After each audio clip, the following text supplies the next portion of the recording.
نحمده ونصلي على رسوله الكريم اما بعد فاعوذ بالله من الشيطان الرجيم بسم الله الرحمن الرحيم رب اشرح لي صدري ويسر لي امري واحلل عقدة من لساني يفقهوا قولي ربي زدني علما۔ اللہ سبحانہ وتعالیٰ نے جب انسانوں کو پیدا کیا تو ان کی ہدایت کا سامان ساتھ ہی دیا۔ اسی کی ہدایت کے لیے قرآن مجید ہے، پھر رسولوں کا ساتھ دیا، پھر ان کی زندگی کو ہمارے لیے مثال بنایا تاکہ ہم عملاً دیکھ سکیں کہ اس قرآن پہ عمل کیسے کیا جاتا ہے۔ جب ہم بات کرتے ہیں ہدایت کی تو ہمیں لگتا ہے کہ یہ شاید بہت دینداری کی بات ہو رہی ہے، اور ہم تو ویسے ہی بڑے گناہگار سے لوگ ہیں، یہ تو کوئی ائمہ کی بات ہے، کوئی مولویوں کی بات ہے، بس اللہ ہی دے دے ہدایت تو ہے ورنہ تو ہم جیسے کہاں ہدایت پانے والے ہیں۔ اگر اس لفظ کو سمجھا جائے کہ قرآن مجید اللہ سبحانہ وتعالیٰ نے ہدایت کے لیے نازل کیا ہے، تو ہدایت کا مطلب ہوتا ہے گائیڈ لائنز۔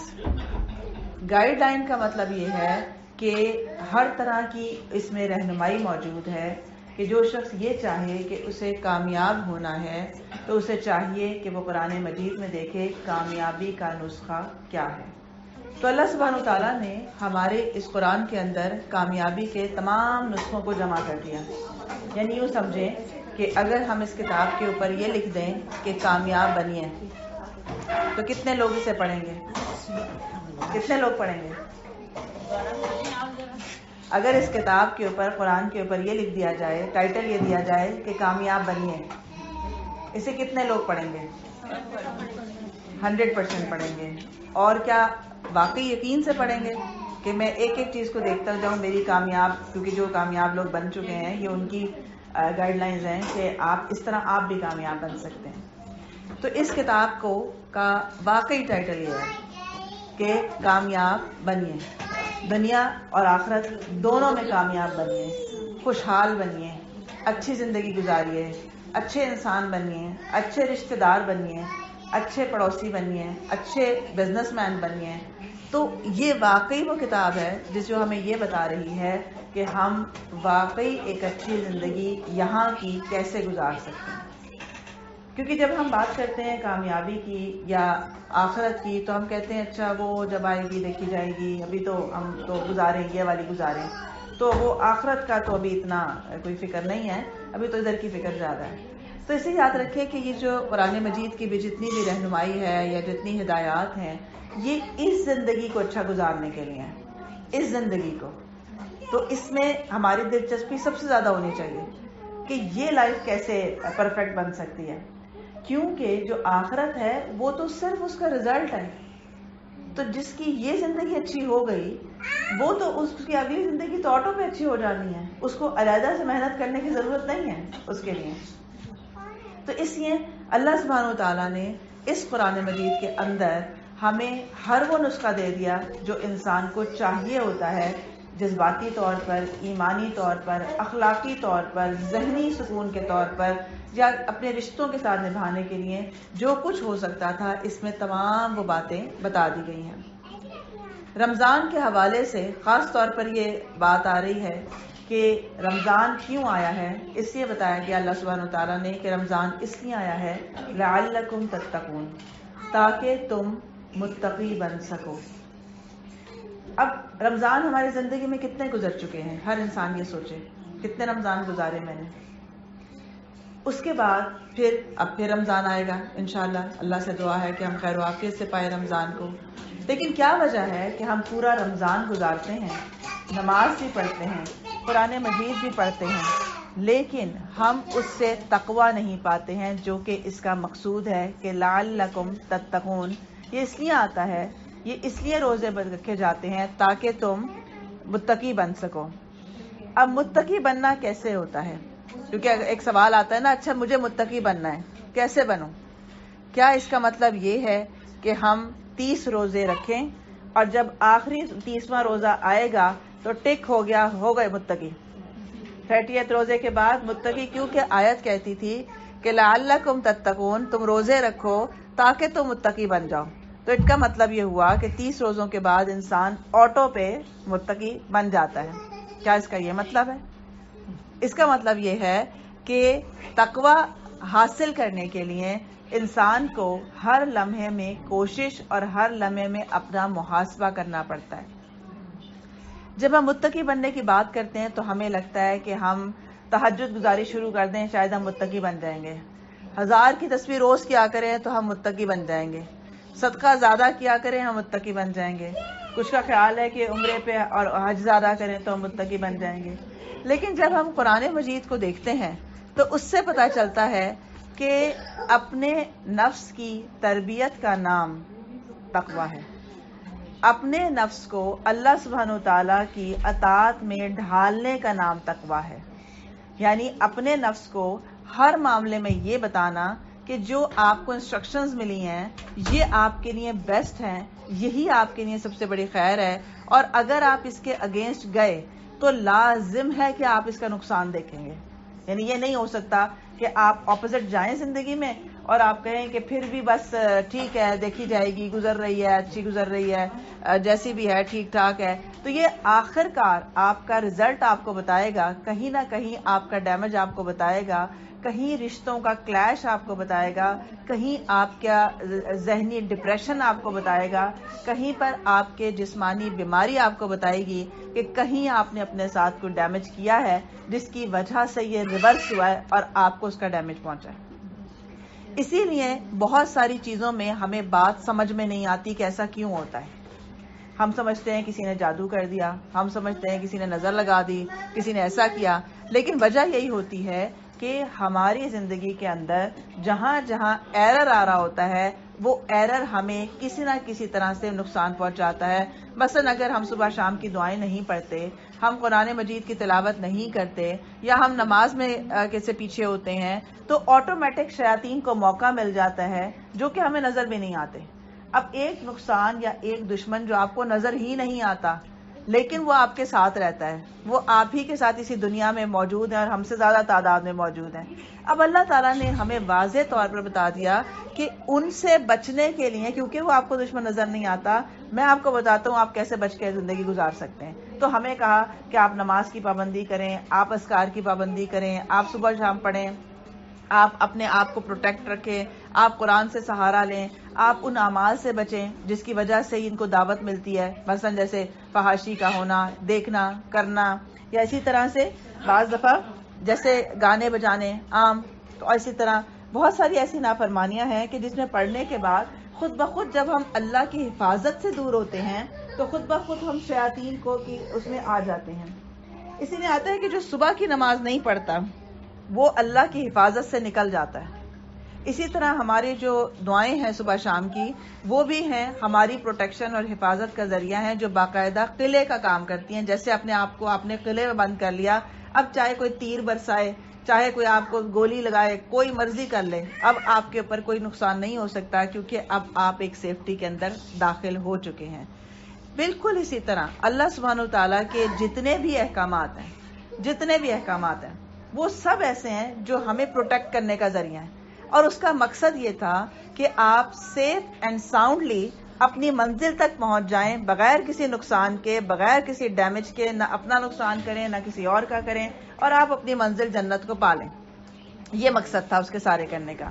اسی لیے آپ دیکھیں کہ جو لوگ اس بات کو سمجھ جاتے ہیں وہ ایک ایسی زندگی گزارتے ہیں جو رضی اللہ تک پہنچا دیتی ہے. حضرت عثمان رضی اللہ عنہ ہوں, یا حضرت علی ہوں, حضرت ابوبکر صدیق ہوں, کوئی بھی ہو, یہ عام گلی محلے میں رہنے والے علی, عثمان اور ابو بکر تھے. یہ انبیاء نہیں تھے, یہ عام لوگ تھے, یہ کوئی ایسے لوگ نہیں تھے. کیا وجہ تھی کہ ان لوگوں کو اللہ سبحانہ وتعالیٰ نے یہ درجہ دیا کہ آخر کار وہ رضی اللہ کرنے میں کامیاب ہو گئے, وہ اللہ سے راضی ہو گئے, اللہ ان سے راضی ہو گیا. کیا وجہ تھی کہ اللہ نے ان کو یہ ٹائٹل زندگی میں ہی دے دیا, قیامت کا بھی انتظار نہیں ہوا کہ وہاں اناؤنس ہو جائے گا. تو وجہ یہ تھی کہ ان کے پاس بھی یہی قرآن تھا جو آج ہمارے ہاتھوں میں ہے. ان کے پاس کوئی اسپیشل ایڈیشن نہیں تھا, فرق صرف اتنا تھا کہ وہ اسی قرآن کے اوپر عمل کر لیا کرتے تھے. اور جیسا قرآن کہتا تھا کہ جب کہا کر لو تو کر لیا, جب کہا رک جاؤ تو رک جائے گا. اس سے آتا ہے تقویٰ.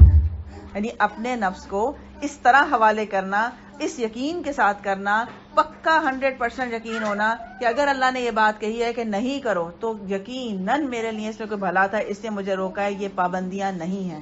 کیونکہ بعض دفعہ جب ہم دین کی بات کرتے ہیں تو ہمیں ایک خوف آنا شروع ہو جاتا ہے کہ اگر ہم دین کی طرف آ گئے تو پتہ نہیں کیا پابندیاں کرنی پڑ جائیں گی، پتہ نہیں کیا دنیا کی رونقیں چھوڑنی پڑ جائیں گی، کہ پتہ نہیں کون سے ایسے ہماری ہے لذت کہ اگر ہم نے کر لیا تو پھر وہ مشکل ہو جائے گی، ہم اپنی خواہشات پوری نہیں کر سکیں گے.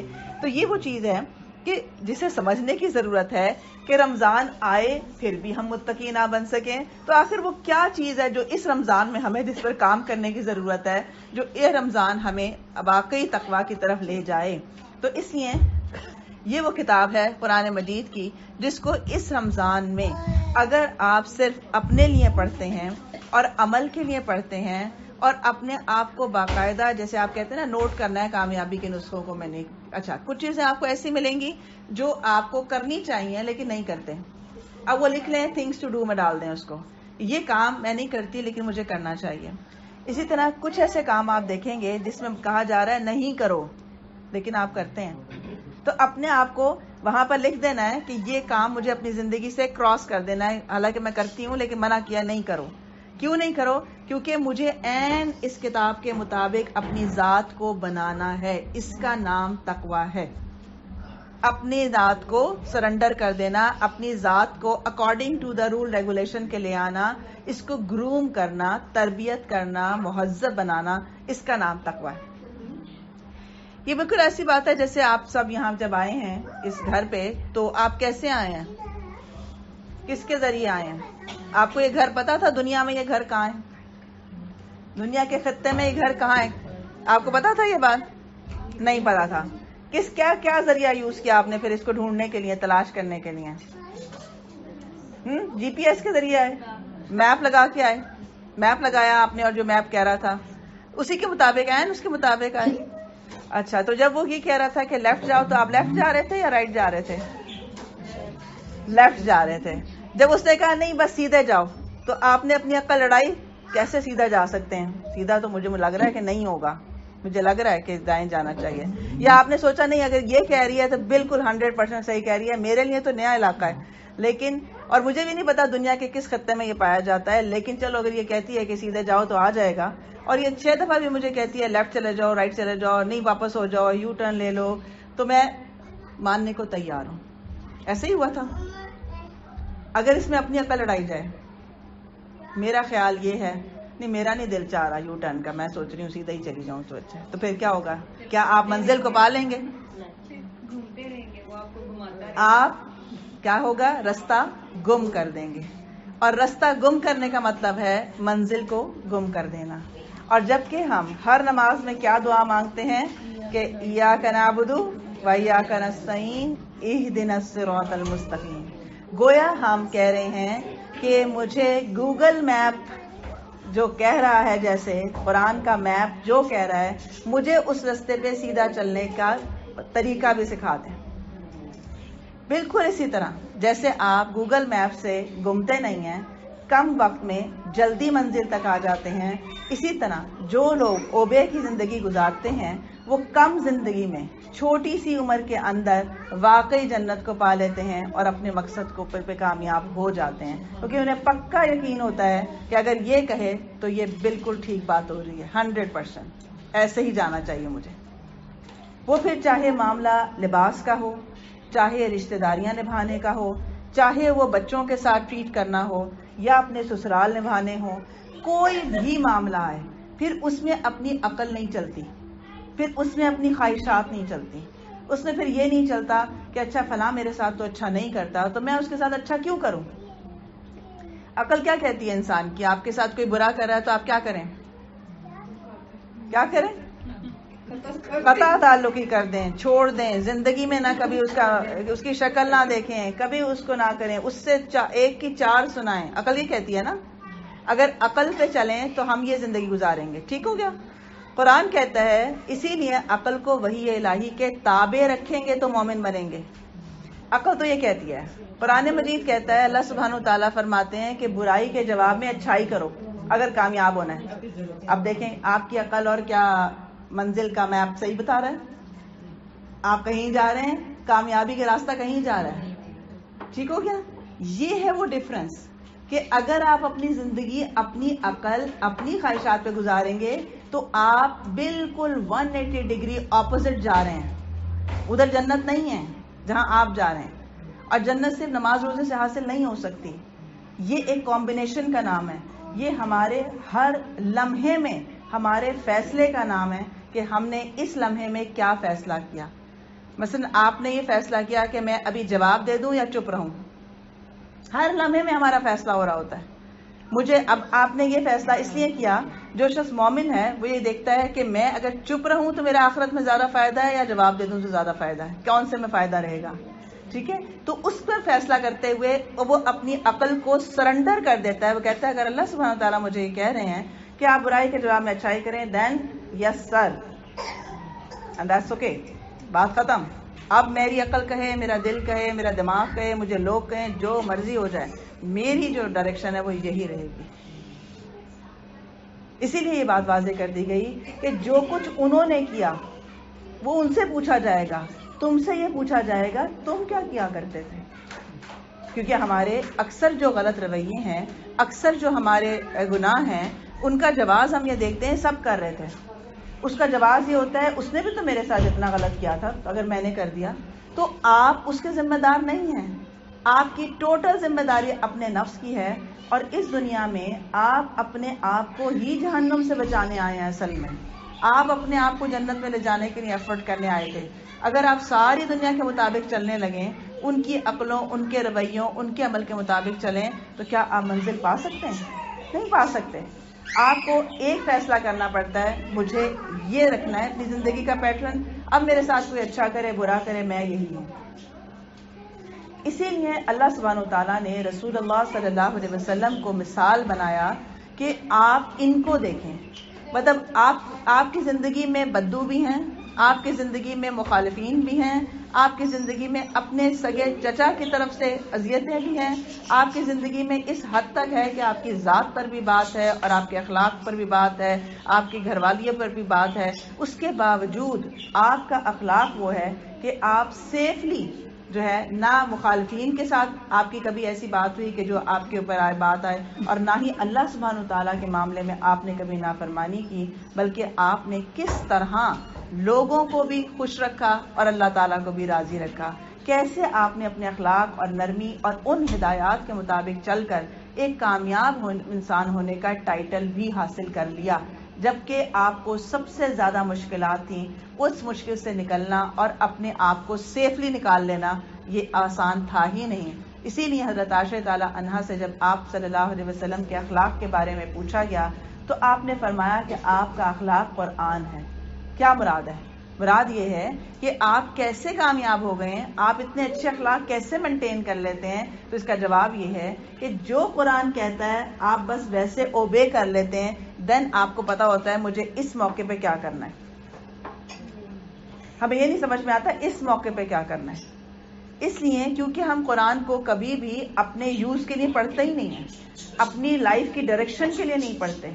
اسی لیے آپ کسی وقت بھی موقع دیکھیں, مثلا آپ بہت کشمکش کا شکار ہیں, پتہ نہیں میری غلطی ہے کہ اس کی غلطی ہے, پتہ نہیں مجھے یہ کہنا چاہیے یا وہ کہنا چاہیے, سمجھ میں نہیں آ رہا کہ مجھے اس معاملے کو کیسے. اور واقعی آپ تقویٰ سے اس کو حل کرنا چاہتے ہیں, آپ نہ کسی پر زیادتی کرنا چاہتے ہیں, نہ آپ مظلوم بننا چاہتے ہیں, نہ ظالم ہے نہ مظلوم ہے, لیکن آپ فیصلہ بھی چاہتے ہیں. جب آپ اپنے پیاروں سے مشورہ کرتے ہیں تو وہ ناجائز آپ کی سائڈ لیتے ہیں, جب اپنے مخالفین سے لیتے ہیں تو بھی وہ ناجائز فیصلہ کر دیتے ہیں. اب کہاں جائیں, کس سے فیصلہ لیں جو انصاف کی بات بھی سامنے آ جائے. تو آپ کھولیں قرآن, اللہ سے مدد مانگیں اور کہیں یا اللہ اب جو بات آئے گی نا وہ میری رہنمائی کی ہوگی. کھولیں اور دیکھیں, آپ کو لکھا ہوا صاف نظر آ جائے گا, ایک دم آپ کو پتہ چل جائے گا کہ آپ کو کیا کرنا تھا. کیونکہ قرآن انٹریکٹیو کتاب ہے, یہ آپ سے بات کرتا ہے. اگر آپ اس سے بات کر رہے ہیں تو اگر آپ اس سے رہنمائی لیں گے یہ آپ کو رہنمائی دے گا, آپ اس سے برکت دینا چاہیں گے برکت دے گا, آپ اس سے ہدایت دیں گے ہدایت دے گا. یہ آپ سے اسی طرح انٹریکٹ کرتا ہے جیسے آپ کسی سے بھی بات کر کے صحیح مشورہ لینا جب چاہ رہے ہوتے ہیں تو وہ کیا کہتا ہے. آپ سوچ رہے تھے کہ میرا خیال ہے وہ اس نے سارا ظلم کیا, وہ غلط تھا, اس نے ایسے نہیں کرنا چاہیے تھا. قرآن کھولیں تو آ رہا ہوتا ہے اور تمہیں چاہیے کہ اللہ سے ڈرتے رہنا چاہیے اور تمہیں برائیوں کے جواب میں اچھائیاں کریں. جب آپ کہتے ہیں وہ یہ تو معاملہ ہی الٹ نکلا کہ یہ معاملہ تو میرے اوپر ہے کہ مجھے کیا کرنا چاہیے. سو آلویز ریمبر کہ قرآن آپ کو جو رہنمائی کرتا ہے وہ آپ کی ذات کی کرتا ہے. آپ کو وہ یہ نہیں بتائے گا کہ آپ کے خاندان میں کتنے برے لوگ پائے جاتے ہیں اور آپ ان سے بدلہ کیسے لے سکتے ہیں. وہ آپ کو یہ بتائے گا آپ خود کیسے سدھر سکتے ہیں, آپ خود ان میں رہ کے اچھا گزارا کیسے کر سکتے ہیں. اسی لیے آپ دیکھیں کہ کفار ہیں, منافقین ہیں, مخالفین ہیں, اس میں جب آپ بہت زیادہ تنگ بھی ہیں ان سے, ہجرتیں کر رہے ہیں, ماریں پڑ رہی ہیں, سب کچھ ہے, اس کے باوجود جب بات آتی ہے قرآن مجید میں تو اللہ سبحانہ و تعالیٰ فرماتے ہیں کہ ہمیں پتہ ہے کہ ان کی باتوں سے آپ کا سینہ تنگ ہوتا ہے, آپ صبر کیجئے, آپ تسبیح کیجئے, آپ یہ کیجئے. اگر ایسے موقع پہ ہمیں کوئی کہے آپ صبر کریں, جانے دیں, چھوڑ دیں, ہم کیا کہیں گے؟ آپ تو ہمیشہ اس کی سائڈ لیتی ہیں, آپ تو بس مجھے ہی کہتی رہتی ہیں یہ اور یہ اور یہ, آپ سے تو بات ہی نہیں کرنی چاہیے. ایسے ہی کہیں گے نا آپ. پورے قرآن کو اٹھا کے دیکھ لیں, کہیں جہاں یہ بات آتی ہے ظلم کی, تنگی کی, مخالفت کی, ہمیشہ رسول اللہ صلی اللہ علیہ وسلم کو سمجھایا جا رہا ہوتا ہے آپ یہ کریں. کہیں کوسنے نہیں پڑے ہوئے کہ یہ تو ہیں ہی ایسے, یہ تو کبھی سدھر ہی نہیں سکتے, آپ فکر نہ کریں. اب ہم جب تک دوسرے کو چار سنا نہ لیں ہمیں تسلی نہیں ہوتی. ہمیں کوئی ہدایت کی بات بتا دے ہم اس کو ایزیلی نہیں لیتے. ہم یہ نہیں سمجھتے کہ ہم سدھر جائیں تو شاید آدھا معاملہ تو ویسے ہی سدھر جائے. تو اس لیے اگر ہم قرآن کو ہدایت کے لیے پڑھیں گے, اپنی رہنمائی, اپنی guideline for the life, اس زندگی کے لیے پڑھیں گے تو آپ کی آنکھیں کھل جاتی ہیں, عقل بیدار ہو جاتی ہے, فیصلے بدل جاتے ہیں, آپ کا سوچنا سمجھنا آ جاتا ہے کہ اچھا یہاں مجھے کیا کرنا چاہیے تھا, دوسرے کو تو چھوڑیں جو وہ کر رہا تھا کیا ہونا تھا. تو اس لیے قرآن مجید کو ہمیشہ اپنی زندگی میں اسی طرح پڑھیں کہ جیسے آپ کو مجھے آج کیا پتا چلا, میں نئی بات دیکھتی ہوں, آج میرا ٹاسک کیا ہے. چاہے آپ 5 آیتیں پڑھیں, چاہے آپ 1 رکوع پڑھیں, چاہے آپ وہ کریں, لیکن اسے مارک کرتے جائیں کہ آج میرے اندر مجھے یہ چیز اپنے اندر ڈالنی ہے, یہ چیز نکالنی ہے. چاہے آپ اس کو اپنی ایک چھوٹی سی ڈائری بنا لیں اور اس میں لکھیں کہ یہ میرے ٹاسک ہیں اپنی لائف کے, کہ مجھے یہ اپنے اندر کرنا ہی کرنا ہے, اور پھر اسے ساری زندگی کا ایک ٹاسک بنا لیں اور اس کے اوپر ورک کریں. شروع میں آپ کو شاید مشکل ہوگی, ایک دفعہ کریں گے پھر بھول جائیں گے, پھر کر کے یاد آئے گا یہ نہیں کرنا تھا. کوئی بات نہیں ہے, جب آپ بچہ چلنا سیکھتا ہے تو وہ 10 دفعہ گر رہا ہوتا ہے, پھر اٹھ رہا ہوتا ہے. تو اس لیے اپنے آپ کو یہ اسی طرح کہ نہیں مجھے چلنا ہے, مجھے یہی بننا ہے جو یہاں کہا جا رہا ہے.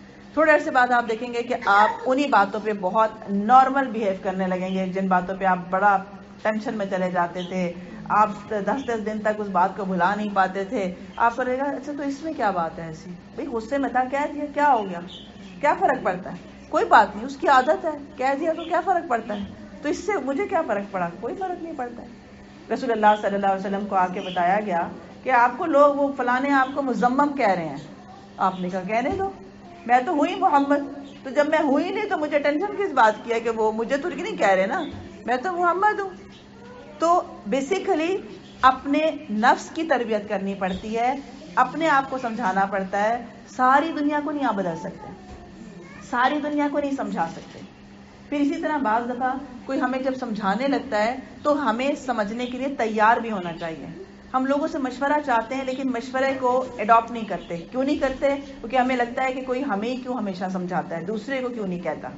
تو یاد رکھیے کہ ہمیشہ اس کو سمجھایا جاتا ہے جو سمجھدار ہوتا ہے, جو سمجھ سکتا ہے. ایسا ہی ہے نا, آپ 2 بچوں کی جب لڑائی ہو جاتی ہے تو بچے اسی بات پر تو ہوتے ہیں ہمیشہ, آپ مجھے کیوں کہتی ہیں ہمیشہ, اس لیے کیونکہ جو سمجھدار ہے وہ اس کو سمجھایا جا سکتا ہے. جو بے وقوف ہے, جس کو عقل میں باتیں نہیں آتی, اس کو آپ 4 کوسنے بھی دے لیں تو کیا وہ سدھر جائے گا؟ نہیں سمجھے. سمجھانے کی کوشش کریں تو نہیں سمجھے گا. اس لیے یو شوڈ بی کانفیڈنٹ کہ اگر آپ کو کہا جا رہا ہے کہ آپ یہ کریں تو آپ اس لیے سمجھایا جا رہا ہے آپ سمجھدار ہیں اور آپ ایکشن جو لیں گے آپ معاملے کو سدھار سکتے ہیں, اس لیے آپ پر یہ ذمہ داری آتی ہے. تو اس لیے قرآن مجید ہو چاہے احادیث ہو, ان کو سننے کے بعد اپنے آپ کو گروم کرنے کی کوشش کی جائے اور اپنے آپ کو پرکھا جائے, میں اس کے مطابق ہوں نہیں ہوں, کہاں پہ کمی ہے, کیا کرنے کی ضرورت ہے ابھی مجھے.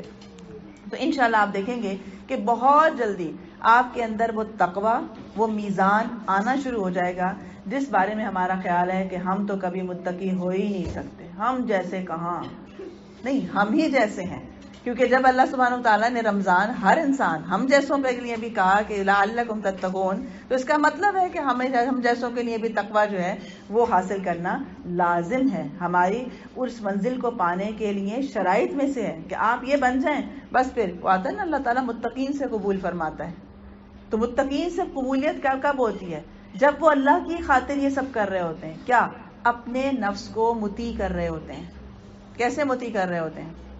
آپ سو رہے ہیں، سوتے سوتے اچانک سے کہا جاتا ہے اٹھ کے کھانا شروع ہو جاؤ، آپ کہتے ہیں بھئی ہم نہیں 3 بجے اٹھ کے کھا سکتے، ہم نہیں کھاتے، ہم تو صبح 8 بجے کھاتے ہیں، ابھی اٹھیں اور ابھی کھائیں۔ آپ کہتے ہیں یس سر، آپ کھانا شروع ہو جاتے ہیں۔ ابھی آپ کھا رہے ہوتے ہیں، چائے کا کپ رکھا ہوا ہے، چائے گرم گرم ہے، ابھی کہا جاتا ہے سٹاپ، چائے نہیں پینی، آپ کہتے ہیں وہ چائے سٹاپ، ٹائم ختم، چائے نہیں پینی، آپ کیا کہتے ہیں؟ یس سر، نہیں پینی۔ پھر تھوڑا وقت گزرتا ہے، آپ کو بھوک لگتی ہے، کہا جاتا ہے ابھی نہیں کھانا، آپ کہتے ہیں وہ روح افزا سامنے رکھا ہوا ہے، پھر بھی نہیں پینا، اوکے یس سر، ٹھیک ہے۔ پھر کیا ہے؟ شام ہوتی ہے، آپ کو شام کو کھانے کی عادت نہیں ہے، کہا جاتا ہے کھانا شروع ہو جاؤ، آپ کہتے ہیں یس سر۔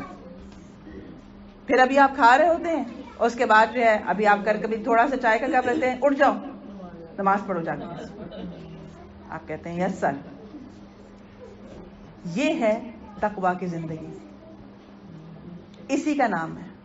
اس لیے رمضان کو کہا گیا کہ لعلکم تتقون، کہ اگر تم ساری زندگی یسر کی زندگی گزارنے لگو تو تم بہت جلدی تقویٰ، اور پھر تقویٰ کے بعد کی جو برکات ہیں، جو رحمتیں ہیں، جو اللہ کی رضا ہے، جو جنت کے اعلیٰ درجے ہیں، وہ بہت ایزیلی آپ اسی نقشے پر چلتے جائیں تو آپ پا لیں گے۔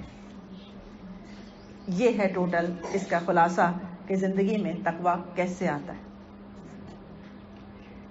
اب ہر شخص جو ہے اللہ سے اس رمضان میں دعا بھی کرے کہ اللہ میرے نفس کو تقویٰ عطا کر دے، یعنی یہ نہ سمجھیں کہ بس ٹھیک ہے نا، روزے رکھ رہے ہیں نا، قرآن پڑھ رہے ہیں نا، کھڑے تو ہیں تراویح پہ، اور کیا کرنا ہے، نہیں، وہ جو کرنا تھا وہ نہیں ہوا، وہ نہیں ہو رہا زندگی میں، تو اللہ سے تقویٰ مانگیں۔ اسی طرح سے اللہ سبحانہ وتعالیٰ نے ارشاد فرمایا کہ شہر رمضان الذی انزل فیہ القرآن ھدی للناس وبینات من الھدی والفرقان فمن شہد منکم الشہر فلیصم ومن کان مریضا او علی سفر فعدۃ من ایام اخر یرید اللہ بکم الیسر ولا یرید بکم العسر ولتکملوا العدۃ ولتکبروا اللہ علی ما ھداکم ولعلکم تشکرون۔ رمضان وہ مہینہ ہے جس میں قرآن نازل کیا گیا، گویا کہ رمضان کی اپنی بھی فضیلت ہے، لیکن یہ فضیلت اس کی اور بڑھا دیتی ہے کہ قرآن کے لیے رمضان جیسے مہینے کا انتخاب کیا گیا۔ کیوں آیا ہے قرآن؟ کیوں ہے ہمارے گھروں میں، ہمارے ہاتھوں میں، کیوں پڑھتے ہیں اس کو؟ تو یہ وہ ہے جو انسانوں کے لیے ہدایت ہے۔ ہدایت مینز پھر وہی، صرف وہ ہدایت کو وہ والا مطلب نہ لیں جو ہم دینداری کر کے ایک سائڈ پہ اپنے کان بند کر لیتے ہیں۔ ہدایت means total guidance of life ہے، ایچ اینڈ ایوری تھنگ کی ہے۔ آپ پریشان ہیں، اس کو کھولیں، دیکھیں پریشانی میں آپ کو کیا حل ملتا ہے۔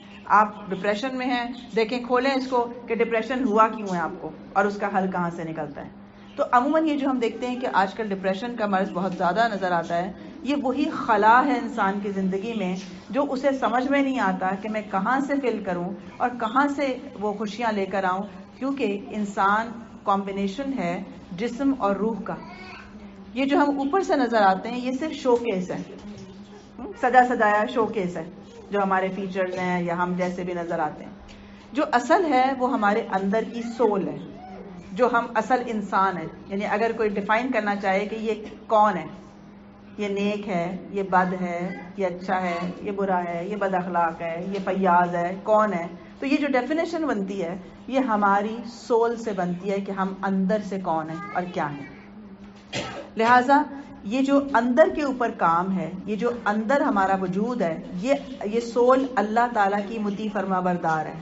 جب ہم اس کو وہ نہیں دیتے جو اس کو چاہیے ہوتا ہے، یعنی جس وقت ہمیں نماز پڑھنی چاہیے ہم نماز نہیں پڑھ رہے، جس وقت ہمیں اللہ کی نافرمانی سے بچنا چاہیے ہم وہ نہیں کر رہے، جب ہم ابھی قرآن کی رہنمائی ملنی چاہیے، کیونکہ آپ دیکھیں اب جگہ جگہ قرآن کی کلاسز بھی ہو رہی ہوتی ہیں، ہم جا بھی سکتے ہیں، لیکن ہم اس کے باوجود پتہ نہیں دنیا میں کہاں مگن ہوتے ہیں، اپنے آپ کو کیا مصروف سمجھتے رہتے ہیں، اور گاڑیاں ہر کام کے لیے دوڑ رہی ہیں، سوائے اس کے کہ اس کے لیے جب آتا ہے تو ہم کہتے ہیں وہ دور بڑا ہے. لیکن ہم بچوں کو 16 18 سال جو ہیں دور بھیجتے رہتے ہیں، روز گاڑی جاتی ہے، روز آتی ہے، وہ دور نہیں لگتا. ہم اپنے کاموں کے لیے جاتے رہتے ہیں، ہم اپنے گھومنے کے لیے جاتے ہیں، لیکن دور کہاں لگتا ہے؟ جب ہمارے دل سے کوئی دور ہوتا ہے. تو اس لیے جب ہمارے اندر کو، ہمارے دل کو، ہماری روح کو جب اللہ کی قربت نہیں ملتی تو ہم کیا کرتے ہیں؟ ہم ڈپریشن میں جانا شروع ہو جاتے ہیں. پھر ہم سمجھتے ہیں کہ پتہ نہیں میں خوش کیوں نہیں ہوتی، تو ہم پھر سوچتے ہیں کہ شاید میں برانڈڈ کپڑے پہنوں تو میں خوش ہو جاؤں گی، وہ بھی پہنے پھر بھی خوش نہیں ہوئے. پھر ہم سوچتے ہیں میں ایک اچھا بڑا سا گھر بناتے ہیں، شاید ہمیں خوشی ملے گی، اپنا بڑا گھر ہوگا جب، تو پتہ چلتا ہے ہم اور تنہا ہو جاتے ہیں.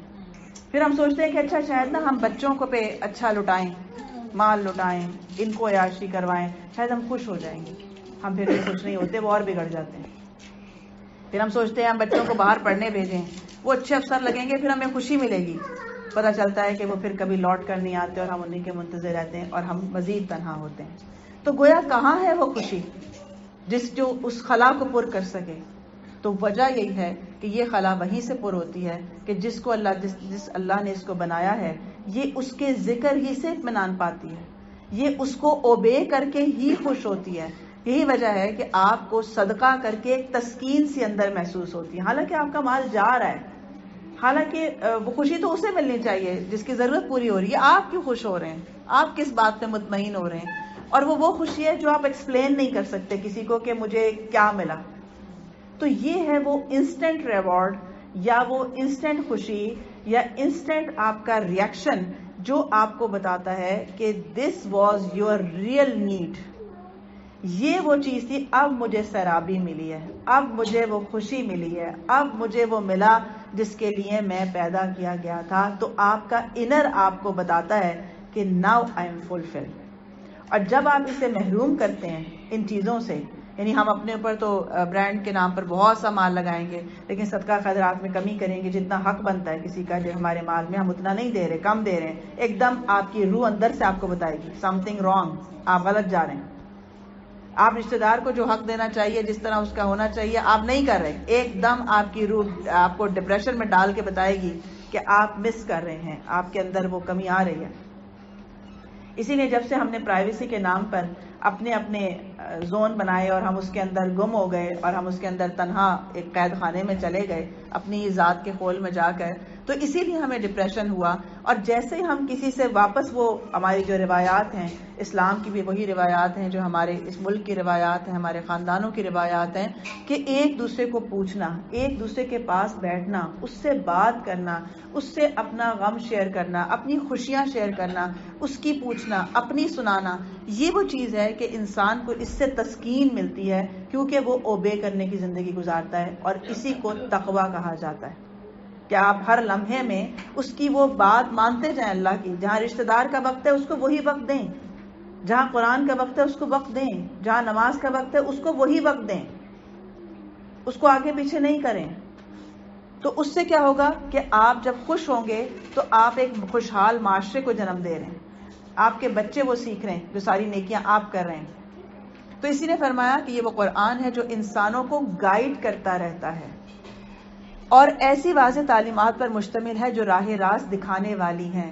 یعنی اتنی کلیئر انسٹرکشنز ہیں کہ اسے کوئی بھی پڑھ لے، اسے واضح پتا چل جائے گا کہ مجھے کرنا کیا چاہیے اپنی زندگی میں. کوئی اتنا کمپلیکیٹڈ نہیں ہے کہ آپ کو یہ نہ پتا چلے کہ مجھے برائی کے جواب میں کرنا کیا تھا یا مجھے غصے کے وقت میں کرنا کیا تھا. الکاظمین الغیظ والعافین عن الناس واللہ یحب المحسنین. غصہ پینا ہے، قصور معاف کرنے ہیں، کیونکہ اللہ کو ایسے محبوب ہیں لوگ جو محسن بن کے جیتے ہیں. مجھے محسن بننا ہے، یہ ہے وہ واضح ہدایت. کیونکہ اب غصہ کیا ہے؟ میری ایک پرسنل چیز ہے. اب اس میں اگر کوئی مجھے یہ کہے یہ دینداری ہے اس میں بیہیو کرنا، آپ کہیں گے وہ کیسے؟ یہ تو میری ایک پرسنالٹی ہے، میں جو بھی ہوں جیسی بھی ہوں، کسی کو اس سے کیا نہیں. اس سے دوسروں کو فرق پڑ رہا ہے، اور آپ کے دوسروں کے فرق پڑنے سے آپ کی آخرت میں فرق پڑ رہا ہے. آپ کسی بھی چھوٹی سی چیز سے جنت سے دور اور جہنم سے قریب جا رہے ہیں. یہ آپ کی لائف کو افیکٹ کر رہا ہے. آپ کی جو ہیبٹس ہیں، آپ کے جو اخلاق ہیں، آپ کی جو زبان ہے، آپ کے جو الفاظ ہیں، یہ آپ کے نہیں ہیں. یہ بہت سارا بڑا اس کا رزلٹ نکل سکتا ہے. تو اسی نے فرمایا کہ یہ وہ کتاب ہے جو حق و باطل کا فرق کھول کر رکھ دینے والی ہے.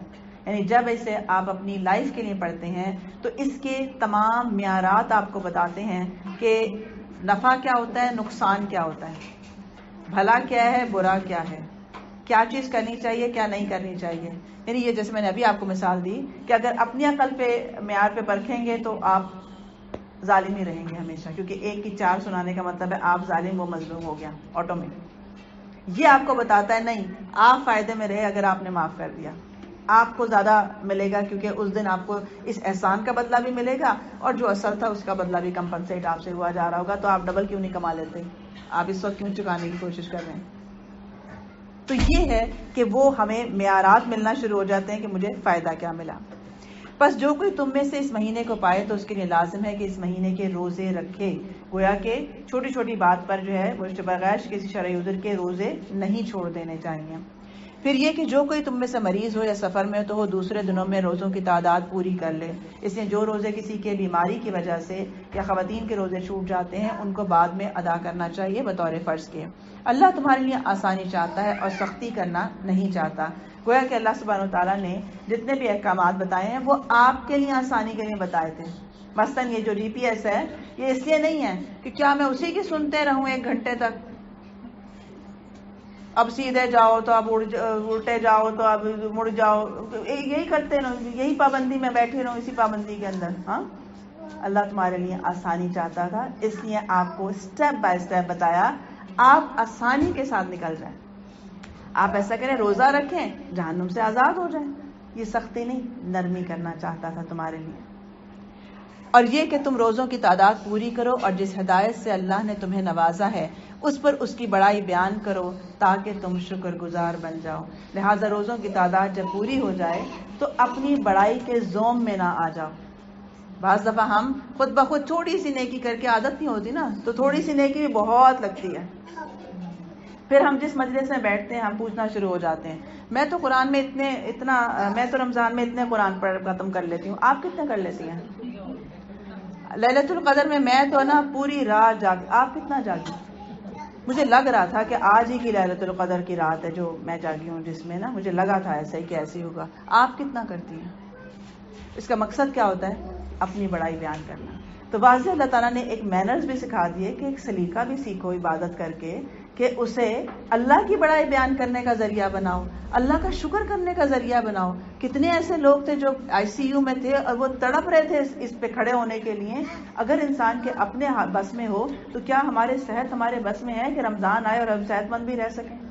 عافیت ہمارے بس میں ہے کہ ہمارے ملک میں عافیت بھی رہ سکے اگر رمضان آ رہا ہو تو یہ تمام بڑائی اللہ کی کہ اگر عافیت کے ساتھ خیر کے ساتھ ہمیں کسی نیکی کا موقع مل جائے تو اس پہ اللہ کی بڑائی بیان کی جائے. ہمارے جو بزرگ اور اسلاف تھے وہ اپنی نیکیوں کو ایسے چھپاتے تھے جیسے تم اپنے گناہوں کو چھپاتے. یعنی وہ لوگوں میں کبھی بات نہیں کرتے تھے یا کوئی ایسا امپریشن نہیں دیتے تھے جس سے کہ لگے کہ ہم بہت نیک ہیں یا ہم کوئی تھوڑی سی بھی عبادت کرتے ہیں. اسی میں آتا ہے کہ جب رمضان کا چاند نظر آئے جو کہ بہت جلد نظر آنے والا ہے تو آپ صلی اللہ علیہ وسلم باہر نکل کے اس کا استقبال کرتے تھے. یعنی خوشی خوشی جیسے آپ کسی معزز مہمان کے منتظر ہوتے ہیں آنے والا ہے آنے والا ہے، تو اس کو ایک برڈن سمجھنے کے بجائے یا بعض دفعہ آپ کو ایک تناؤ سا فیل ہوتا ہے رمضان آ جائے گا پھر یہ ہو جائے گا پھر اس سے پہلے یہ کر لو، تو آپ خوش ہو جائیں شکر ہے رمضان آ جائے گا تو میرے تمام چیزیں شیڈیول ہو جائیں گی، میری عبادت کچھ تھوڑی بڑھ جائے گی. میں تو کب سے سوچتی ہوں کہ زیادہ نفل پڑھ لوں، نہیں پڑھے جاتے، شکر ہے رمضان آ جائے گا. تو اس لیے باہر نکل کے اس کا استقبال کیا جائے، خود چاند دیکھنے کی کوشش کریں. صرف ٹی وی کے آگے نہ بیٹھے رہے کہ اناؤنسمنٹ ہو جائے گی، کیونکہ یہ بھی ایک پروٹوکول ہوتا ہے کسی مہمان کا کہ آپ باہر نکل کے اسے دیکھیں. پھر اس کی دعا پڑھی جائے کہ اللہ اکبر اللہم اہلہ علینا بالامن والایمان والسلامت والاسلام والتوفیق لما تحب وترضى ربنا وربک اللہ، کہ اللہ سب سے بڑا ہے. اے اللہ اس چاند کو ہم پر امن، ایمان، سلامتی اور اسلام کے ساتھ نازل فرما اور اس چیز کی توفیق کے ساتھ جس کو تو پسند کرتا ہے اور جس سے تو راضی ہوتا ہے. اے چاند تیرا اور میرا رب اللہ ہی ہے. کتنی جامع دعا ہے. جب بھی کوئی گرینڈ ایونٹ آپ کی لائف میں آنے لگتا ہے، مثلا کوئی شادی کا موقع ہو یا کوئی بھی ایسی بات ہو، آپ کیا کہتے ہیں؟ ساری تیاری بھی کر لیں، لیکن آپ کی فکر کیا ہوتی ہے؟ اللہ خیر سے گزار دے۔ تو دعا آپ دیکھیں کیا جامع ہے کہ یا اللہ اتنا گرینڈ ایونٹ آ رہا ہے میری لائف کے اندر جس میں جہنم سے رہائی ہو جانی ہے اور جنت کے قدم بڑھ جانے ہیں اور مجھے بخشش ملنے والی ہے، تو اس کو امن رہے، امان رہے، سلامتی رہے، میرا ایمان رہے، اور یہاں پر وہ مجھے توفیق ملتی رہے جس سے تو راضی ہوتا ہے۔ کہیں میں لغویات میں نہ پڑ جاؤں، کہیں میں غفلتوں میں سوتی نہ رہ جاؤں، کہیں میرا سونا مجھے میری اس سے جنت سے دور ہی نہ کر دے، یا میں کوئی ایسے کاموں میں، بازاروں میں، ان چیزوں کھانے پکانوں میں، انہی چیزوں میں نہ لگی رہوں کہ جس کے بعد وہ رمضان آئے اور میں اس سے کچھ حاصل نہ کر سکوں۔ تو یا اللہ مجھے توفیق دے کہ میں تجھے رضا کے کام کر سکوں۔ کتنی عمدہ دعا ہے یہ۔ پھر رمضان کا مہینہ رحمت اور برکت پانے کا مہینہ ہے، لہٰذا رمضان میں ہر وہ کام کریں کہ جو رحمت کو لانے کا ذریعہ ہے، اور اس کاموں سے بچیں جس سے رحمت چلی جاتی ہے۔ مثلا جس گھر میں تصویر ہوتی ہے، جس گھر میں کتا ہوتا ہے، وہاں رحمت کے فرشتے نہیں آتے ہیں۔ لہٰذا جہاں عبادت کرتے ہیں وہاں ان کاموں سے بچا کریں جو رحمت کو، برکت کو لے جاتے ہیں۔ رسول اللہ صلی اللہ علیہ وسلم نے فرمایا، تحقیق تمہارے پاس رمضان آیا ہے، یہ برکتوں والا مہینہ ہے، اللہ تعالیٰ نے اس کے روزے تم پر فرض کیے ہیں، اور اس میں جنت کے دروازے کھول دیے جاتے ہیں، جہنم کے دروازے بند کر دیے جاتے ہیں، اور شیاطین جکڑ دیے جاتے ہیں۔ اس میں ایک رات ہے جو 1000 مہینوں سے بہتر ہے، جو اس کی بھلائی سے محروم رہا تو تحقیق وہ محروم ہی رہا۔ گویا یہ ڈرنے کی بات ہے کہ کوئی ایسا بھی ہوگا جو رمضان پائے گا لیکن وہ اس کی برکتیں نہیں سمیٹ پائے گا۔ تو اس لیے اللہ سے ڈرتے ہوئے معاملہ کیا جائے اور اللہ سے دعائیں کی جائیں کہ اللہ ہمارے کاموں کو، ہمارے اعمال کو ایسی قبولیت عطا فرما کہ ہم اس میں رحمت پا سکیں۔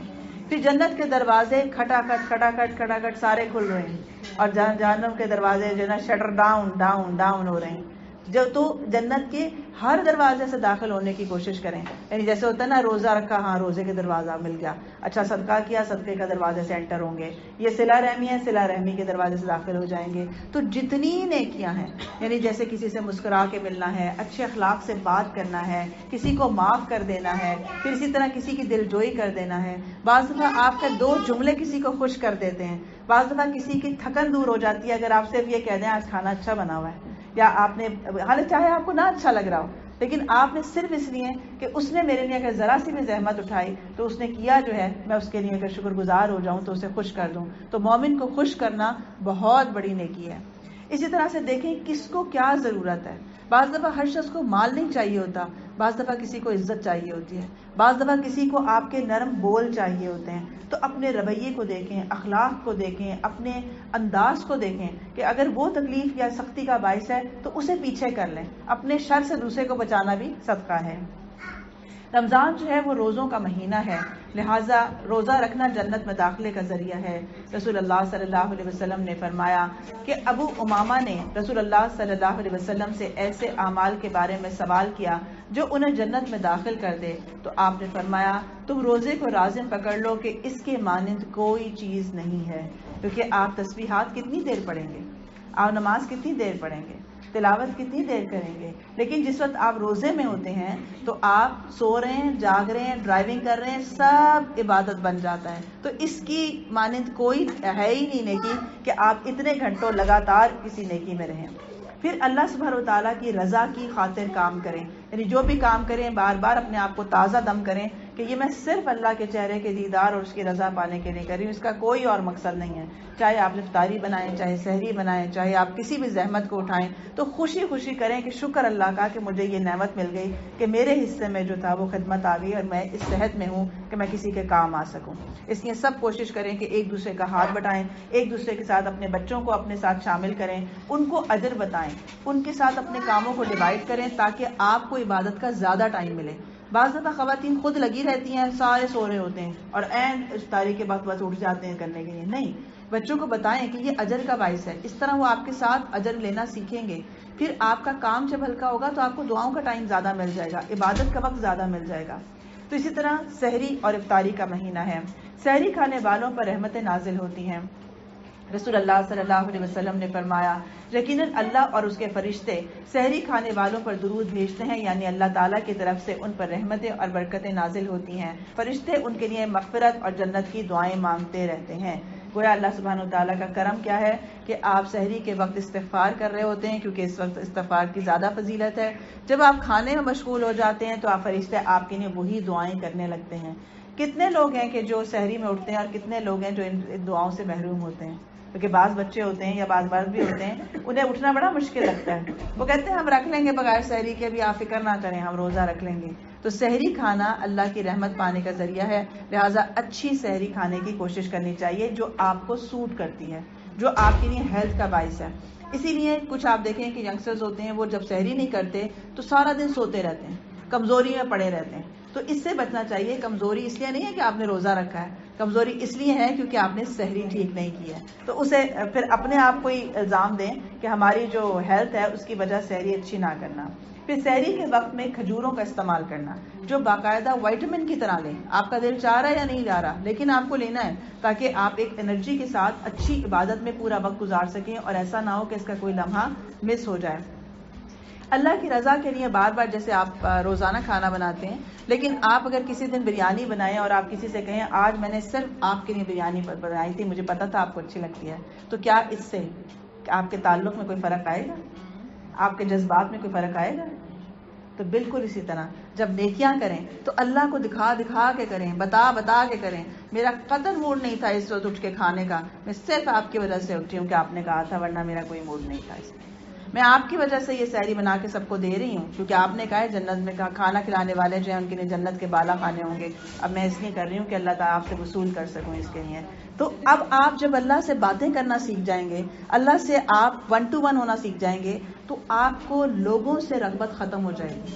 یہ جو ہمیں لوگوں کو دکھانے کا شوق ہوتا ہے نا، بتانے کا شوق ہوتا ہے کہ کسی کو پتا چلے میں کتنی نیک ہوں، لوگوں کو پتا چلے میں کتنی اچھی ہوں، کتنا میں خدمت گزار ہوں، یہ سارے شوق ختم ہو جاتے ہیں کیونکہ آپ بتا رہے ہیں، دکھا رہے ہیں، باتیں کر رہے ہیں کہ یہ دیکھیں میں یہ کر رہی ہوں، دیکھیں میں یہ کر رہی ہوں، آپ کے نہیں کر رہی ہوں، صرف آپ کے نہیں کر رہی ہوں اور کوئی اس کی وجہ نہیں۔ لیکن پلیز مجھے اپنا دیدار عطا کر دیجیے گا اس دن، کہ جس دن جو ہے وہ خاص لوگ آپ کے ہوں گے، میں صرف اس لیے کر رہی ہوں اور اس کی کوئی وجہ نہیں ہے۔ تو چاہے آپ اپنے بچوں کا ہی کھانا بنائیں، لیکن اللہ کو بتا کے بنائیں آپ کی وجہ سے کر رہے ہیں۔ پھر اسی طرح سے جو شخص رمضان پائے اور اس کی مغفرت نہ ہو سکے وہ بدنصیب ہے۔ حضرت جابر بن سمرہ سے روایت ہے کہ نبی صلی اللہ علیہ وسلم ممبر پر چڑھے اور فرمایا آمین آمین آمین۔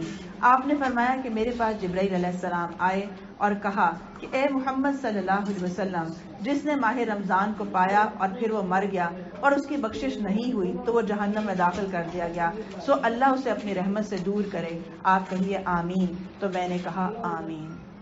یہ بھی بہت خطرناک بات ہے کہ جس نے پورا رمضان پایا اور اگر اس کے فوراً بعد اس کا انتقال ہو گیا لیکن وہ بخشش نہیں پا سکا تھا تو وہ جہنم میں چلا گیا، اور میں نے کہا آمین۔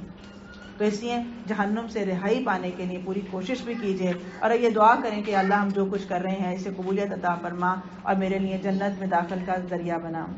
رمضان کا مہینہ تقویٰ کا مہینہ ہے، اور تقویٰ کا مطلب یہ ہے کہ صرف کھانے پینے سے نہ بچا جائے بلکہ اپنے تمام گناہوں سے، بری خواہشات سے، برے اخلاق سے، اپنی زبان کے برے استعمال سے، حتیٰ کہ اپنے دل کے برے خیالات سے، بدگمانی سے، منفی جذبات سے، چغلی سے، غیبت سے، ہر اس کام سے بچا جائے جو ہمیں اللہ سے دور کرنے کا ذریعہ ہے۔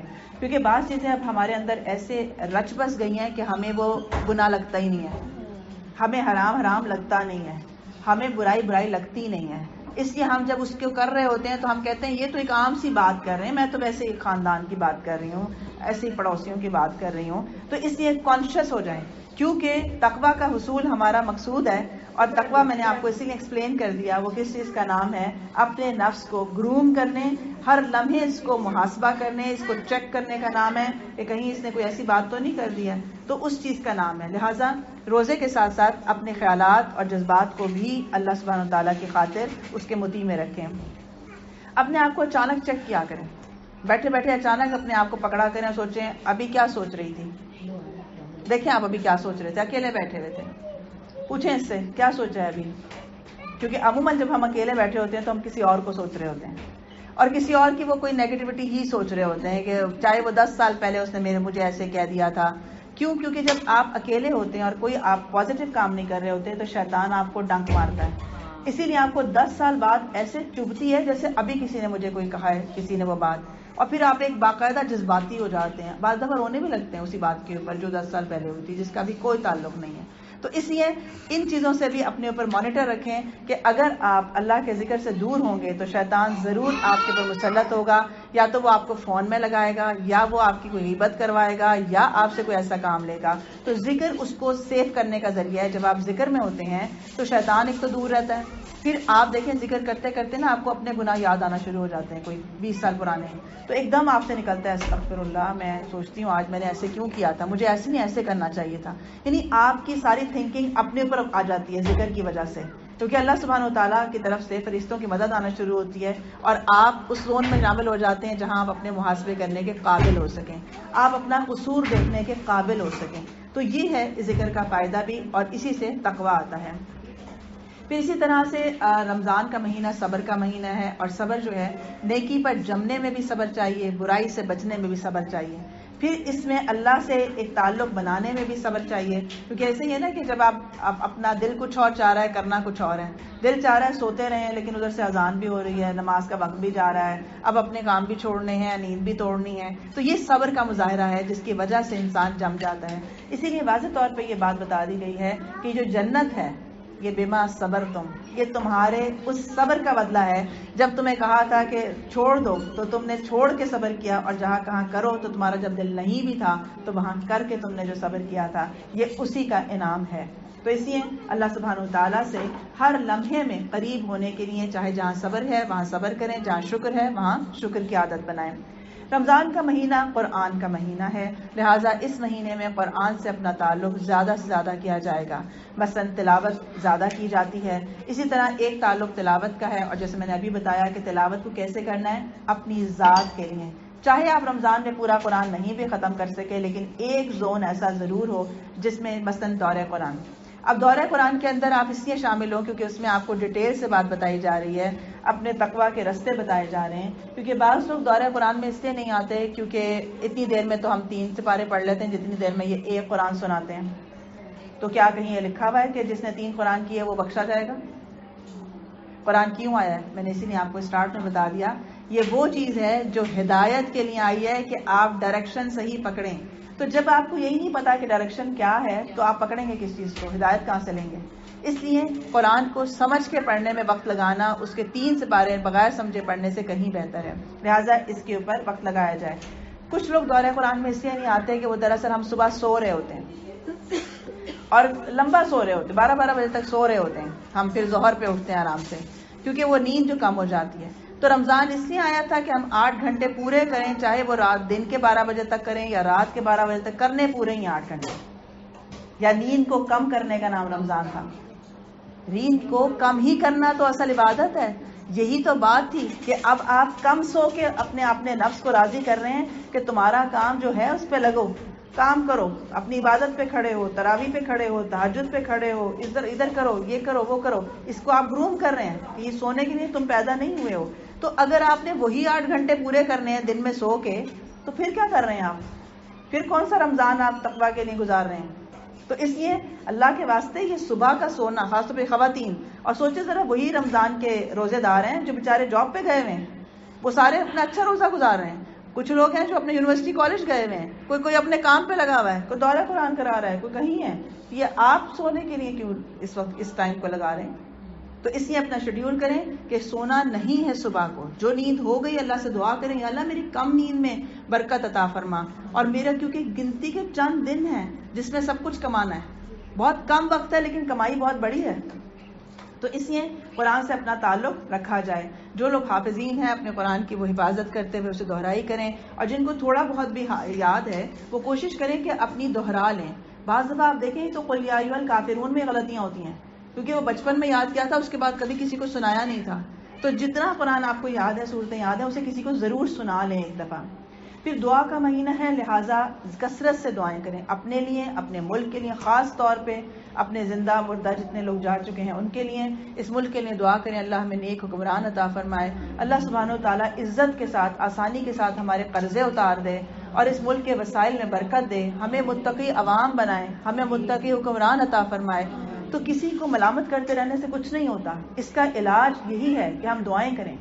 میں نے مڈل ایسٹ میں دیکھا کہ حاکموں کے لیے اتنی اچھی دعائیں کر جاتی ہیں, اتنی اچھی دعائیں ہوتی ہیں وہاں پہ, یا اللہ ان کو سمجھ دے, اللہ ان کے ہاتھ مضبوط کر دے, ان کو رستے عطا فرما, یا اللہ ان کے لیے مددگار پیدا فرما. ایسی ایسی دعائیں ہوتی ہیں. اور پھر ہم مثال دیتے ہیں کہ یہ دبئی آج وہ ہوتا تھا ہم سے کتنے بعد کی بات ہے, یہ صحرا ہوتا تھا, آج یہ یورپ سے آگے نکل گیا. تو کیا پتا وہ دعائیں ان کو لگتی ہیں جو وہ ہے, اور ہم سوائے ملامت کے کچھ بھی نہیں کرتے, ہم نیگیٹیوٹی استعمال کرتے ہیں. تو اپنے ملک کے لیے, اپنوں کے لیے کبھی ایسے حالات میں زبان سے بھی وہ بات نہیں نکالنی چاہیے. بعض دفعہ ہم اپنے کے لیے کہنا لگتے ہیں کہ یہ وہ بدقسمت ملک ہے کہ جہاں پر اس کا پاسپورٹ جو ہے وہ قبول نہیں ہوتا فلاں. کیا یہ بدقسمتی ہے ہماری کہ ہم ایک اسلامی آزاد ملک میں جی رہے ہیں؟ تو دعائیں کریں. اگر آپ کو کوئی تنگی پیش آتی, جیسے اپنے حالات میں آزمائش آتی ہے, تو ہم دعا سے نکلتے ہیں. تو اس مشکل میں دعا سے نکل سکتے ہیں ہم انشاءاللہ. پھر اسی طرح دعا کرنے کے لیے آتا ہے کہ رمضان میں کثرت سے دعائیں کرنی چاہیے, کیونکہ آپ صلی اللہ علیہ وسلم نے فرمایا کہ روزہ داروں کی دعا قبول کی جاتی ہے. جیسا کہ آپ نے فرمایا ہے کہ 3 آدمیوں کی دعا رد نہیں کی جاتی ہے, ایک باپ, ایک روزہ دار اور مسافر کی دعا. اب باپ کی آپ دیکھیں کتنی اہمیت ہے. تو ایسے کام کرنے چاہیے کہ ان کے دل سے ہمارے لیے دعا نکلے, کیونکہ کسی سے دعائیں کروائی نہیں جاتی ہیں, دعائیں لی جاتی ہیں. تو ایسے کام کریں کہ ہر رشتے سے آپ کے دعا نکلتی ہو, ہر انسان آپ کے لیے, آپ اس کے لیے خیر بن جائیں. پھر اسی طرح روزے دار میں کم از کم ہر انسان شامل ہو جاتا ہے کہ جس کی جو دعا کرے گا اس کی دعا قبول کی جاتی ہے. آپ صلی اللہ علیہ وسلم نے فرمایا کہ بے شک اللہ تعالیٰ رمضان کے ہر دن اور رات میں لوگوں کو جہنم سے آزاد کرتے ہیں. ہر روز جہنم سے رہائی ہو رہی ہوتی ہے, اللہ ہمیں ان میں شامل فرمائے. پھر اسی طرح سے ماہ رمضان کے ہر دن اور رات میں ہر مسلمان کے لیے ایک ایسی دعا ہے جسے قبولیت سے نوازا جاتا ہے. ہر مسلمان کے لیے, کسی ولی اللہ کے لیے نہیں, صرف کسی ائمہ کے لیے نہیں, صرف ہر انسان کی ایک دعا ہے جو قبول ہو رہی ہوتی ہے. لہٰذا دعا کو چلتے پھرتے کریں, کثرت سے کریں, اور صرف یہ انتظار نہ کریں کہ جانماز سے بیٹھیں گے, ذرا تسلی ہوگی, سکون ہوگا, بچے چپ ہو جائیں گے تب کریں گے, بلکہ چلتے پھرتے مانگتے رہیں. ڈرائیونگ کر رہے ہیں, کچن میں کام کر رہے ہیں, صفائی کر رہے ہیں, جو مرضی کر رہے ہیں, ذکر میں رہیں, دعا میں رہیں. دعا قبول ہو رہی ہے. کوئی ایک دعا آج قبول ہو جانی ہے, سوچیں 30 چانسز, ہر روز جہنم سے رہائی, ہر روز کی دعا قبول ہو رہی ہے. اور ہم کیسے غفلت میں دن گزار دیتے ہیں, کیسے سوتے میں ٹی وی کے آگے آن کر دیتے ہیں, اور پھر بس اس کے بعد گئے, اس کو فون, اس کو فون. جس کو فون کرنا ہے رمضان سے پہلے کر لیں, اور اس کے بعد کلوز, رمضان کے بعد ملیں گے انشاءاللہ. تو اس لیے اپنے وقت کو دعاؤں میں لگائیں. اب بعض دفعہ یہاں سمجھ میں نہیں آتا کیا دعا کریں. تو قرآنی مصنون دعائیں ہیں, آپ سب کو پتہ ہے, کتاب کی شکل میں موجود ہیں, ایپ بھی اس کی موجود ہے. تو اس میں ہے ایاک نستعین ہے, تقویٰ کا کارڈ ہے, استغفار کا کارڈ ہے, تسبیحات کے کارڈ ہے.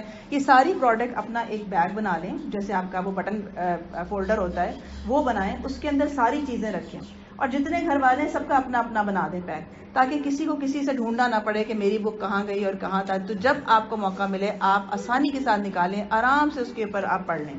اب اس میں سے آپ شروع کریں. اب آپ نے فرض کریں کہ 10 دعائیں مانگی اور پھر آپ اٹھ گئے کام سے, اگلی دفعہ 11ویں دعا سے شروع کریں اور پھر مانگنا شروع کریں, پھر جتنی ہو گئی پھر آگے سے شروع کریں, حتیٰ کہ آپ کی پوری کتاب مکمل ہو جائے. تو اس طرح آپ وہ دعائیں بھی مانگ لیں گے جو ہمارے وہم و گمان میں ہی نہیں, کہ ہماری ضرورت بھی ہے وہ جو اللہ نے ہمیں بتائیں. پھر اسی طرح سے اپنے استغفار کا کارڈ سحری میں سامنے رکھیں, مجھے استغفار کرنی ہے اس وقت, زیادہ سے زیادہ وہ کرنا ہے. تو اس طرح جب آپ کے پاس کرنے کی چیزیں ہوں گی تب آپ کو سمجھ میں آئے گا کہ مجھے اپنے زندگی کے یہ جو ٹائم کا شیڈیول ہے اس کے سلاٹس میں کیسے بانٹنا ہے. اس وقت استغفار پڑھنا ہے, اس وقت تسبیحات پڑھنی ہے, اس وقت قرآن پڑھنا ہے. پھر اسی طرح قرآن کو کوشش کریں کہ ایک ٹارگٹ بنائیں, جیسے 1 سپارہ روز کرنا ہے. اب اس میں اگر آپ ہر نماز کے ساتھ صرف 4 صفحے کر لیں, آپ کا پورا قرآن آرام سے ایک پارہ ہو جاتا ہے.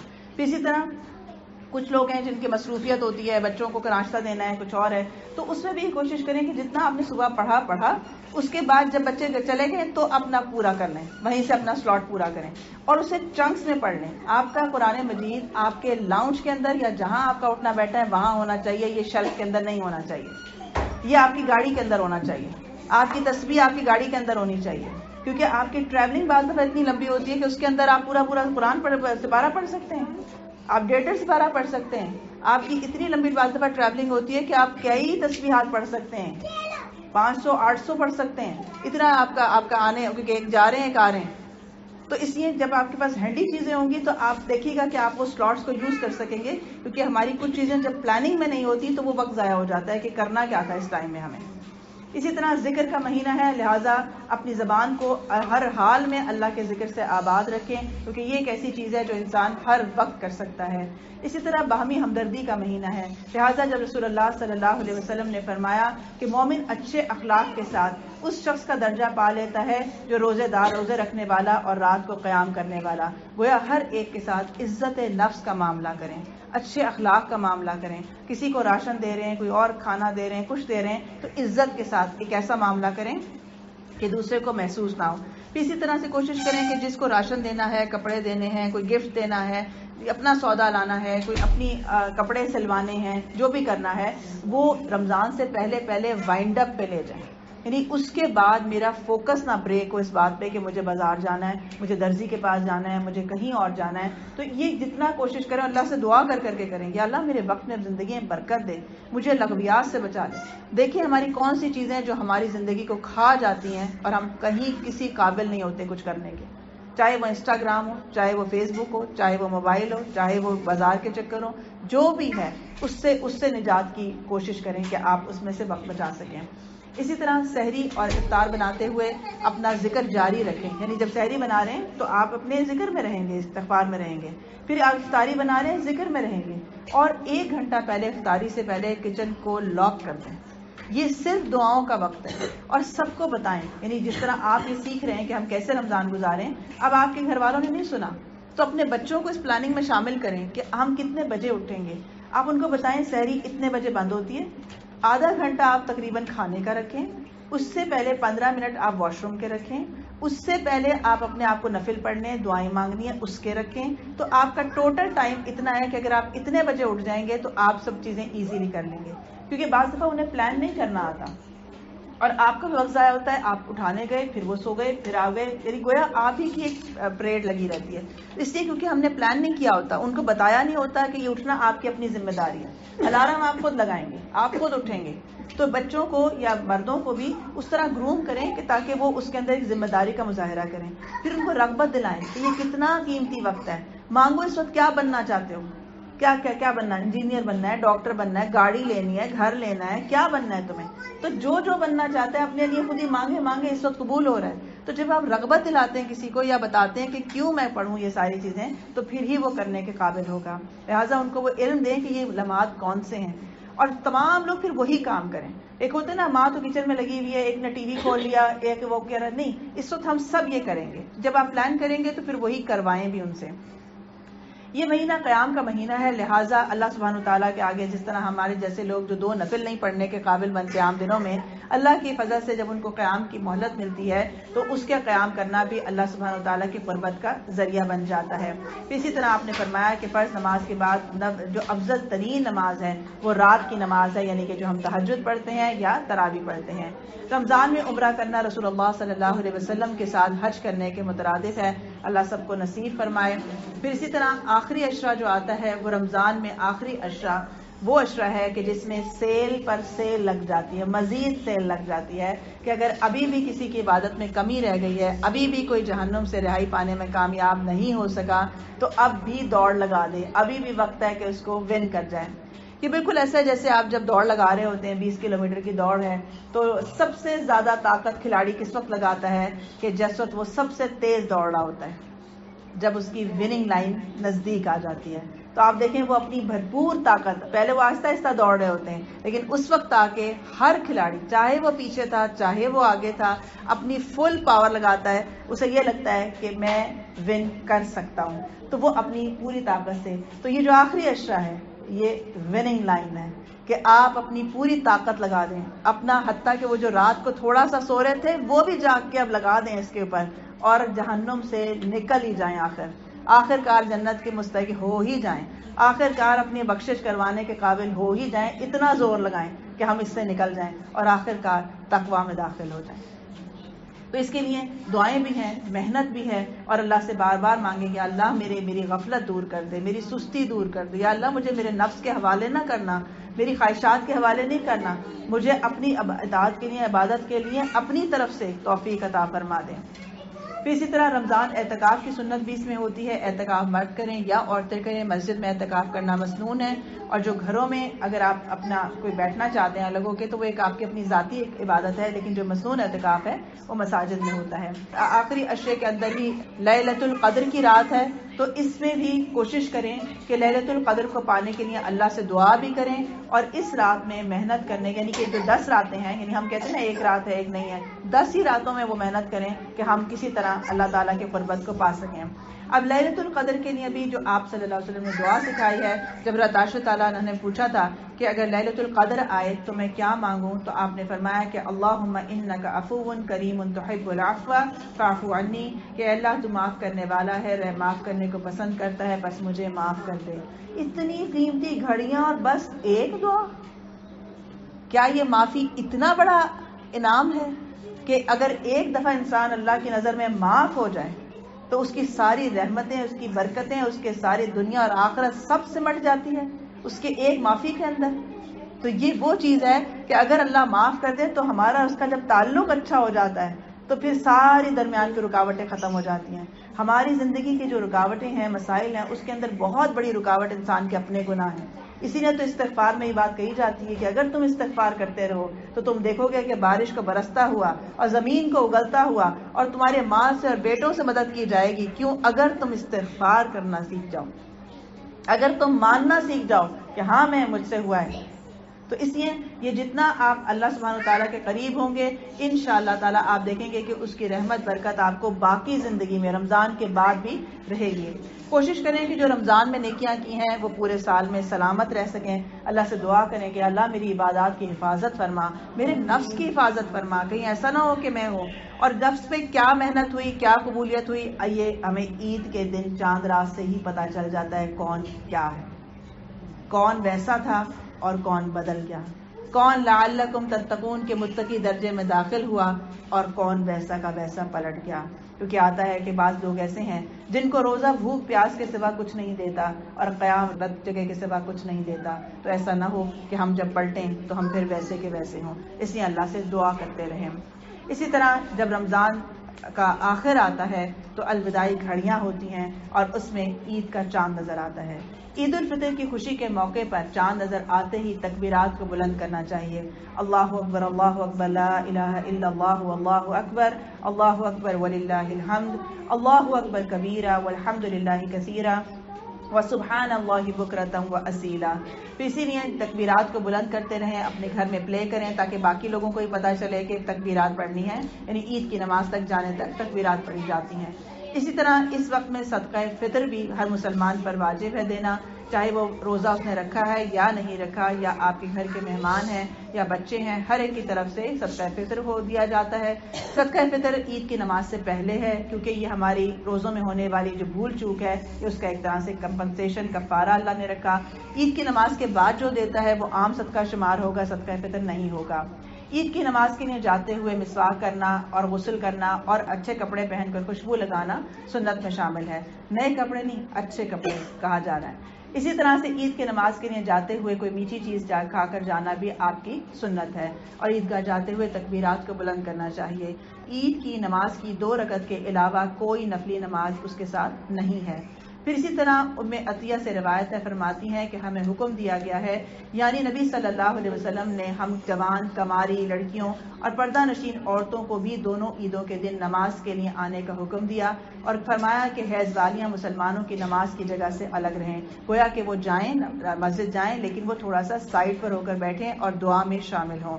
تو اس لیے عورتوں کو بھی اہتمام کرنا چاہیے کہ وہ خود بھی جائیں اور بچوں کو بھی لے کر جائیں. لیکن عید کی نماز سیکھ لیں کہ عید کی نماز کیسے پڑھی جاتی ہے, یا بعض مساجد میں بتایا بھی جا رہا ہوتا ہے اس وقت کہ کیسے کی جاتی ہے. پھر عید کے بعد شوال کا مہینہ آتا ہے. رمضان کے بعد شوال کے روزے رکھنے کا بھی بہت اجر ہے. حضرت ابو ایوب انصاری سے روایت ہے, رسول اللہ صلی اللہ علیہ وسلم نے فرمایا کہ جو شخص رمضان کے روزے رکھ کر شوال کے مہینے میں 6 روزے رکھے گا اسے عمر بھر کے روزوں کا ثواب ملتا ہے. اس لیے 6 روزے ہیں, پورا مہینہ ہے, الگ الگ بھی رکھ سکتے ہیں, ساتھ ساتھ بھی رکھ سکتے ہیں, جیسے چاہے رکھیں. اور جن کے روزے قضا ہو جاتے ہیں اگر وہ شوال سے ہی اپنے روزے رکھنا شروع ہو جائیں کیونکہ ابھی عادت ہوتی ہے تو انشاءاللہ بہت آسانی کے ساتھ آپ کے جو روزے قضا ہوتے ہیں خواتین کے وہ پورے ہو سکتے ہیں. اسی طرح اگر کسی کے زیادہ روزے ہیں, بعض لوگ کہتے ہیں ہمیں پتہ ہی نہیں تھا شروع عمر میں کہ اس کی قضا بھی ہوتی ہے, تو اس صورت میں اگر آپ صرف پیر جمعرات کا اگر روزہ رکھ لیں تو آپ کے ایک مہینے میں اگر 6 روزے بھی تھے, ایک مہینے میں 1 سال کے روزے ہو گئے, مکمل ہو گئے. تو اپنے سن کا حساب لگائیں کہ آپ کے جب بلوغت ہوئی تھی کب سے اپنا سن لکھیں, مطلب 1990, 91, 92, 93 اور اس کے آگے جتنے آپ روزے رکھتے جا رہے ہیں اس کو کراس کرتے جائیں کہ اتنے ہو گئے, اتنے سال میرے رہ گئے, لیکن اس کو پورا کر ہی لیں. اس کے علاوہ رسول اللہ صلی اللہ علیہ وسلم نے فرمایا سوموار اور جمعرات کو لوگوں کے اعمال اللہ کے حضور پیش کیے جاتے ہیں. میں چاہتا ہوں کہ جب میرے اعمال اللہ کے ہاں پیش کیے جائیں تو میں روزے کی حالت میں ہوں. گویا کہ ہر وقت انسان کو یہ فکر رہنی چاہیے کہ میرا نام اعمال ہر روزانہ عصر اور فجر پہ پیش ہو رہا ہے. ہمارا جو نام اعمال ہے اسی طرح ایک رمضان سے دوسرے رمضان تک کے درمیان میں ایک ہمارا ڈیٹا بن جاتا ہے. تو جب بھی ہم اللہ کے حضور پیش ہوں یا ہماری بات پیش کی جائے تو ہم کسی اچھے ہی حال میں ہوں, ہم تقویٰ کے حال میں ہوں. اللہ سبحانہ وتعالی ہم سب کو اپنی بہترین عبادت عطا فرمائے. اللہ اپنی رحمت خاص کے ساتھ اس رمضان کو زندگی کا بہترین رمضان کر دے. اللہ ہمارے قصوروں کو معاف کر دے. اللہ سبحانہ وتعالی ہمیں تقویٰ واقعی دائمی طور پر عطا کر دے. اللہ اپنے کرم خاص کے ساتھ آج تک ہم سے جتنے لوگوں کے حق میں کمی ہو گئی ہے اللہ ہمیں معاف کر دے. ہمارا حق جن کے ذمے ہے ہم نے انہیں معاف کیا, اللہ سبحانہ وتعالی ہمیں معاف کر دے اور ہمیں ان کے ذریعے سے معاف کروا دے. اللہ اپنے کرم خاص کے ساتھ جو ہم سے پہلے جا چکے ہیں ان کے لیے بخشش کے راستے کھولے. اللہ ان کی قبروں کو جنت کے باغ عطا فرمائے. یا اللہ ہمارے لیے حشر میں کے اندھیروں میں روشنی عطا فرما, پل صراط پہ ثابت قدمی عطا فرما. نبی اکرم صلی اللہ علیہ وسلم کے ہاتھ سے حوض کوثر عطا فرما. جن لوگوں نے اس مجلس کا اہتمام کیا ہے انہیں جزائے خیر عطا فرما. جس شخص کا جو حصہ ہے, جو لوگ آئے ہیں جنہوں نے اس کا انتظام کیا, اللہ سبحانہ وتعالی اپنی رحمت سے ان کے لیے خیر و برکت نازل فرما. جس کی جو دعا ہے اسے قبولیت عطا فرما. جس کی جو پریشانی ہے اللہ اسے دور فرما. جو جہاں بیمار ہے شفا کاملہ عطا فرما. یا اللہ جو جس مشکل میں ہے اسے اس مشکل سے نکال دے. ہمارے ملک کے وسائل میں برکت عطا فرما. ہمارے گناہوں کو معاف کر دے. یا اللہ ہمیں نیکی کے رستے عطا فرما. یا اللہ جو جس برائی میں ہے اسے اس برائی سے بچا لے. یا اللہ ہمیں حسن خاتمہ عطا فرما. ہمیں اخلاص کی نعمت عطا فرما. یا اللہ ہماری ریاکاریاں ہم سے دور کر دے. ہمارے والدین, ہمارے استاد, ہمارے جتنے محسن ہیں اس دنیا میں یا اللہ سب کو جزائے خیر عطا فرما. اپنی رحمت اور کرم سے جو بے اولاد ہیں نیک صالح اولادیں عطا فرما. یا اللہ جو اولاد والے ہیں انہیں اچھی تربیت کرنے کی توفیق عطا فرما. جو بے زوج ہیں انہیں نیک زوج عطا فرما. جن کے گھر بس چکے ہیں انہیں بسنا نصیب فرما. یا اللہ ہر طرح کے شرور سے محفوظ فرما. ہمیں ذہنی, جسمانی, روحانی, قلبی سکون عطا فرما. یا اللہ ہمیں شفا یابی عطا فرما. نگاہوں کو امانت عطا فرما. دلوں کو تقویٰ عطا فرما. زبانوں کو ذکر عطا فرما. یا اللہ اپنی ہماری نسلوں میں دینداری عطا فرما. ہمیں دین کے بہترین خدمتگاروں میں شامل فرما. یا اللہ ہمیں ہمارے نفسوں کے حوالے نہ کرنا. یا اللہ ہمیں گناہگاروں کو اپنی رحمت سے جہنم سے آزاد کرنے دا. یا اللہ تو کرم کرنے والا ہے, ہمیں تھام کے رکھنا. یا اللہ ہمیں عزت کے ساتھ, عافیت کے ساتھ بخشش عطا فرما, بغیر کسی آزمائش کے, بغیر کسی دکھ تکلیف کے. یا اللہ ہمارے نصیب میں لکھی بدبختی کو خوش بختی سے بدل دے. اپنی رضا ہمارے نصیب میں لکھ دے. یا اللہ تو کرم کرنے والا ہے, ہمیں آسانیاں عطا فرما, آسانیاں تقسیم کرنے کا شرف عطا فرما. وآخر دعوانا الحمدللہ رب العالمین. سبحانک اللہم بحمدک اشہد لا الہ الا انت استغفرک واتوب الیک. بارک اللہ فیکم. السلام علیکم ورحمۃ اللہ وبرکاتہ.